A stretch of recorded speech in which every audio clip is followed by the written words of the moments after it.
બનાસકાંઠા જિલ્લામાં બટાટાનું વાવેતર મબલક પ્રમાણમાં થાય છે ત્યારે તાજેતરમાં બટાકાનું વાવેતર કરતા ખેડૂતો માટે માઠા સમાચાર આવ્યા હતા કે જિલ્લામાં આવેલા કોલ્ડ સ્ટોરેજના ભાડાઓમાં વધારો થતા બટાટાનું વાવેતર કરતા ખેડૂતો ચિંતાતુર બન્યા હતા તો બીજી તરફ હવે બટાટાના પાકમાં સુકારા નામનો રોગ આવતા બટાટા પકવતા ખેડૂતો ચિંતિત બન્યા છે। બનાસકાંઠા જિલ્લાનો પાલનપુર, ડીસા, વડગામ, અમીરગઢ, દાંતીવાડા, ધાનેરા સહિતના તાલુકામાં બટાકાનું વાવેતર મોટા પ્રમાણમાં થાય છે।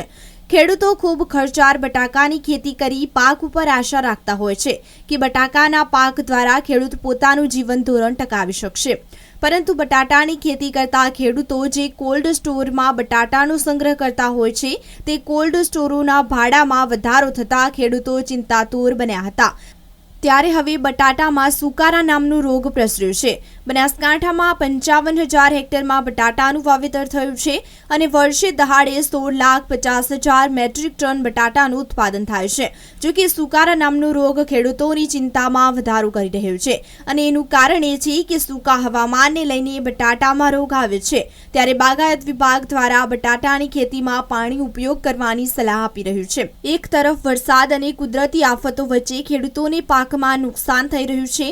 છેલ્લા 5 વર્ષથી ખેડૂતોને બટાટાના ભાવ નથી મળી રહ્યા, ત્યારે કોલ્ડ સ્ટોરેજ એસોસિએશને બટાટાના ભાડામાં વધારો કરતા ખેડૂતો મુશ્કેલીમાં મુકાયા છે।